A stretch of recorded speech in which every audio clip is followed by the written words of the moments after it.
선생님 요즘 영화 관심 많으시죠? 조금. 조금이요? 제가 조금 어려울 수도 있는데 네. 근데 정말 좋은 작품을 하나 봐가지고 네. 이거 한번 소개시켜드리고 싶어서 네. 여기 제목은 가버나움입니다. 가버나움? 예, 들어보셨어요? 그 성경에 나오는 예, 지역. 맞아요. 그 성경에 나오는지 그 성경에서는 어떻게 나와요, 그 지역이? 가버나움? 예. 제가 정확히 잘 모르겠는데 그게 예수님이 이렇게 그 돌아다니시던 지역 중에 하나로 알고 있어요. 아, 네. 예, 어쨌든 영화 제목이 그래서 가버나움. 중동에. 예, 맞아요. 네. 중동을 배경으로 하고 있어요. 음. 근데 이게 처음 시작부터 되게 쇼킹해요. 네. 어떤 12살짜리 소년이 나오는데 어. 예, 법정에 섰어요. 왜 법정에 섰냐면 부모를 고소했습니다. 12살짜리 아이가? 예, 음. 왜 고소했을 것 같으세요? 12살짜리 아이가 부모를 고소했어요? 예, 자기 부모를 고소했어요. 그거 잘 모르겠어요. 예, 자기를 태어나게 했다고. 그런 배은망덕한. 예, 딱 처음 듣기로는 솔직히 자기를 태어나게 해준 거는 근데 그럴 수는 있겠네. 그 추측인데 예. 엄청 학대를 받고 막 그런 거 아니에요? 예, 맞아요. 음. 그래서 자기를 태어나게 했다고 고소를 한 거예요. 그래서 근데 예. 잠깐. 근데 보통 학대를 당하면 두려워서 예, 오히려 피하고 네. 안 하고 그러는데 이거는 그래도 어떻게 떳떳하게 나와서 고소를 한 거네요? 이 아이가 칼로 사람을 찔러가지고 감옥에 왔어요. 그러고 나서 이제 부모를 고소를 한 거예요. 예.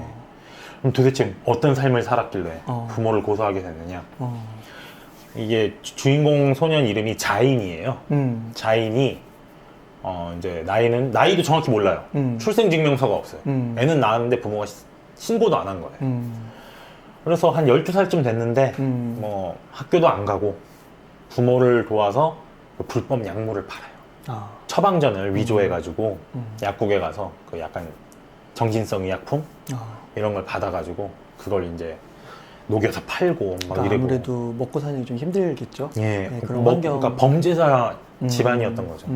그리고 그 일이 없으면은 이제 아사드라는 청년이 있는데 그 청년이 운영하는 슈퍼에서 또 일을 하고. 그러면 슈퍼에서 그렇게 일을 하면은 이제 하교하는 애들을 이렇게 봐요. 너무 부러운 거예요. 자기는 그게. 아무튼 그렇게 뭐 학교도 못 가고 부모가 뭐 이렇게 최전선에 나서 있고. 그러니까 여기만 해도 좀 불쌍한데, 이게 되게 그 배경이 이제 중동이라 그랬잖아요. 우리나라랑 확실히 그런 풍습이나 인습이 다르잖아요. 여동생이 하나 있어요. 근데 어느 날 이 여동생이 생리를 시작한다는 걸 알게 돼요. 그러니까 자인이 그걸 막 숨기려고 그러는 거예요. 왜냐하면 생리를 시작하는 걸 알면 부모가 걔를 시집 보내버릴 거니까. 근데 결국 그게 숨길 수가 없잖아요. 발견돼서 결국 여동생은 시집을 가요. 그래서 자인이 여동생이랑 원래 같이 가출을 하려고 그랬는데 결국 그렇게 못하고 혼자서만 이제 가출을 하게 돼서 참 구구절절하죠, 여기만 들어도. 그러다가 가출을 해서 이제 막 먹고 사는 게 막막한데 어떤 아주 좋은 누나를 만나가지고 그 누나가 이제 자인을 이제 같이 살게 해줘요. 근데 그 사람도 사는 게 넉넉지가 못해요. 불법 체류자인데다가 미혼모입니다. 그래가지고 일도 하면서 애도 막 돌보고 그러는 거예요. 그나마 이제 자인을 이제 거두어 주면서 애를 돌볼 사람이 생겼죠. 근데 불법 체류자다 보니까 체류증을 위조를 해야 되는데 그 비용이 만만치가 않아요. 그래서 그 돈을 벌려고 뭐 고생 하다가 겨우 돈을 마련을 했는데 체류증을 위조하러 가는 순간 경찰한테 잡혀버립니다. 그래서 희망이 없네. 네. 그래서 이제 경찰에 잡혀보니까 남은 거는 이제 12살짜리 아이랑 1살짜리 꼬마 애밖에 안 남은 거잖아요. 그래서 애가 애를 키우는 상황이 만들어지는 거예요. 그때부터 이제 가뜩이나 영화가 먹먹한데, 희망도 없고 막 먹먹한데, 애기가 막 배고파서 우니까 얼음에다가 이렇게 설탕을 뿌려가지고 애기를 주는 거예요. 배고픔 달래려고. 막 그런 장면들 나오고 너무 불쌍한 거예요. 그러다가 이제 영화 마지막에 자연이 오랜만에 이제 집을 딱 갔는데 거기서 들은 소식이 여동생이 죽었다는 거예요. 그 생리 시작한 걸 막 알게 돼서 결혼 보냈다 그랬잖아요.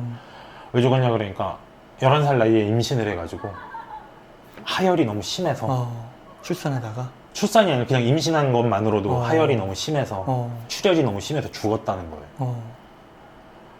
그 얘기를 듣고 이제 자인이 분노해서 칼을 들고 이제 여동생 남편을 찾아가서 이제 찌르고 감옥에 가는 거죠. 그렇구나.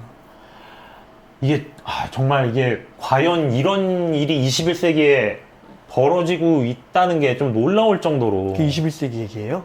네.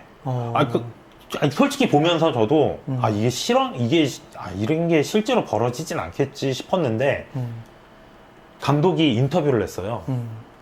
영화적 설정은 자인이 부모를 고소했다는 것 뿐이고 나머지는 다 현실에서 지금도 일어나고 있는 일이에요. 그렇구나. 네. 그래서 그런 현실감을 이제 돋보이게 하려고 촬영도 거의 다 이제 핸드헬드로 이렇게 막 흔들리는 화면으로 찍고, 그 다음에 배우들도 전문 연기자가 아니에요.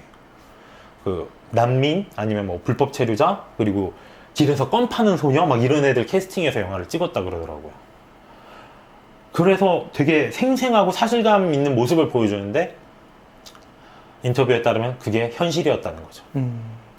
그게 참, 그 영화 시작할 때 그 도시의 풍경을 이렇게 공중에서 아래로 이렇게 내려다보는 장면이 나와요. 처음에는 이렇게 되게 가난한 빈민촌이 나오는데 보면서 저런 동네도 있구나, 되게 이국적이다 이렇게 생각을 했거든요. 근데 그거랑 똑같은 장면이 영화 거의 마지막 부분에 또 나와요. 근데 그때는 거기가 그냥 이국적인 동네가 아니라 미로같이 보여요. 절대 벗어날 수 없는 미로. 네, 가난과 그런 절망에서 벗어날 수 없는, 희망 없는. 네, 희망 없는 그런 걸로 보이는 거예요. 그래서 이 영화가 아마 칸 영화제에서 심사위원 대상을 받았을 거예요. 영화의 중요한 목적 중에 하나가 현실을 가장 잘 담아내는 것도 중요한 목적이라서 그런 면에서 높은 평가를 받아서 영화제에서 상도 받았는데, 정말 이 영화를 보고 있으면 이렇게 영화적인 연출 같은 게 거의 없어요. 막 이렇게 막 중요한 순간에 막 슬로우 모션 같은 걸 한다거나 아니면 되게 아름다운 구도를 해서 찍거나 이런 게 없는데도 보는 순간 내내 먹먹해요. 왜 그런가 생각을 해봤더니 그냥 보여주는 것만으로도 절절한 거예요, 얘기가. 아니, 그 12살짜리 애가 1살짜리 애를 먹여 살리려고 막 불법 약물 팔고 막 남의 거 훔치고 이런 얘기를 보는데 진짜 너무 가슴이 아프더라고요. 그래서 제가 이 영화를 보고 느낀 게 뭐였냐면 열심히 살아야겠다는 걸 느꼈어요. 이게 왜 그러냐면, 그러니까 쟤네들을 저렇게 나보다 불행한 사람들도 있으니까 나는 지금 현실에 만족해서 열심히 살아야겠다? 이게 아니에요. 뭐였냐면 제가 열심히 살아서 제가 무언가 사회에 이득을 되고 나도 제가 이득을 얻으면 제가 남을 도울 수 있는 위치에 갈 수가 있잖아요. 그렇게 돼서 세상에 도울 수 있는 사람들을 위해 선행을 많이 베푸는 사람이 돼야겠다는, 그러기 위해서 충분히 성공해야겠다는 생각이 들더라고요. 그쵸. 솔직히 뭐 제가 뭐 기부를 한다 그래서 그게 당장 저 지구 반대편에 있는 그 아이들까지 도울 수 있을지는 모르겠지만 어쨌든 일단 제가 열심히 살아서 제 밥벌이부터 잘 해야지 저런 사람들도 도울 수 있지 않을까, 좀 이런 생각이 좀 들더라고요. 그 영화는 이제 특정 어떤 그 플롯이 있어서 네. 막 반전이 있고 뭐 그런 것보다는 그냥 그 현실에 있는 모습 그대로를, 그쵸. 그 상황을 다큐로 그냥 쭉 보여주고, 맞아요. 맨 마지막에 그냥 그렇게 전체적인 모습을 보여주면서 끝나는 건가요? 그렇죠. 그러니까 픽션적인 요소, 허구는 딱 하나래요. 아이가 부모를 고소했다. 그것도 궁금해요. 그 다음에 어떻게 됐어요? 그것도 결말에서 얘기 안 해줘요? 예, 결말은 얘기를 안 해줘요. 결말이 진짜 짜네요. 그 주인공 소년이 사는 게 힘들잖아요. 그래서 영화 내내 표정이 이래요. 그래갖고 웃는 얼굴 한 번도 안 보여주는데 영화 맨 마지막에 드디어 이제 얘가 감옥에도 오게 됐고 정부에서 이제 존재를 알게 됐으니까 출생 증명서를 위한 사진을 찍어요. 그 사진을 찍는데 이제 사진 찍는 기사가 야, 뭐 영정 사진도 아닌데 한번 좀 웃어봐. 이렇게 해서 거기서 영화 맨 마지막 순간에 처음이자 마지막으로 활짝 웃는데 애가 너무 이쁜 거예요. 네. 그전에는 그 애가 그렇게 이쁜 애인 줄 몰랐어요.